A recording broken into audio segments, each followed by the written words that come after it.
मैदान में कुश्ती के दांव आजमाकर देश के लिए इज्जत कमाने वाले पहलवान आजकल अपनी इज्जत की लड़ाई लड़ रहे हैं। भारतीय कुश्ती संघ के पूर्व अध्यक्ष बृजभूषण शरण सिंह पर यौन शोषण का आरोप है और उनके खिलाफ कार्रवाई की मांग की जा रही है, लेकिन भारतीय ओलंपिक संघ की अध्यक्ष पीटी उषा ने उनके विरोध का विरोध किया और खुद बृजभूषण शरण सिंह आज जब अपना स्पष्टीकरण देने सामने आए, इतने 2-1 दिनों में पहली बार आए, तो फिर वो कवि हृदय हो गए, कविता वगैरह गाने लगे। जिस दिन मैं महसूस करूंगा मैं लाचार हूं, मैं बेचारा हूं, ऐसी जिंदगी जीना मैं पसंद नहीं करूंगा। दंगल अब सड़कों पर है। ताव पटखनी की बात करने वाले बाहुबली और कुश्ती के कप्तान भावुक हो गए हैं। कविताओं के सहारे अपनी बेगुनाही का दावा पेश कर रहे हैं, जबकि खिलाड़ियों ने जंतर मंतर पर धरना देकर उन पर गंभीर आरोप लगाए हैं।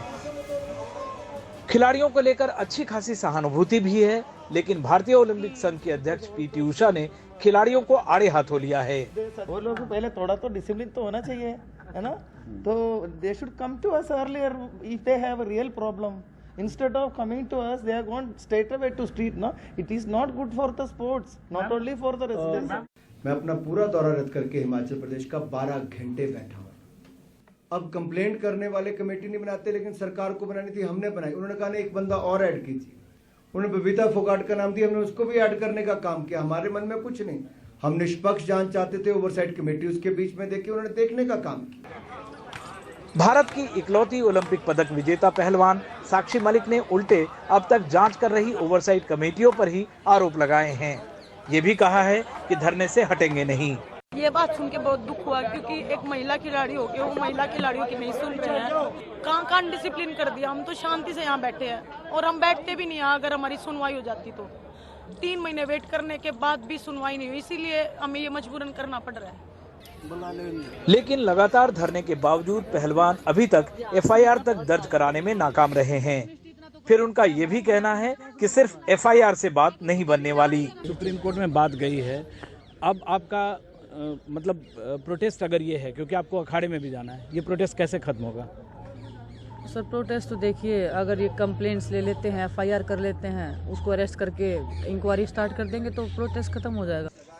मामला अब सुप्रीम अदालत में है। ऐसे में शुक्रवार का दिन पहलवान, कुश्ती संघ और भारतीय खेल से जुड़े स्टेक होल्डर्स के साथ करोड़ों फैंस के लिए भी बेहद अहम हो गया है। वैसे तो पहलवानों की असली रौनक अखाड़ों के दंगल और पोडियम पर ही दिखाई देती है, लेकिन पिछले करीब 3 महीने से कुश्ती के दांव पेच सड़क से लेकर अदालत और पुलिस स्टेशन से लेकर जंतर मंतर तक लगाए गए।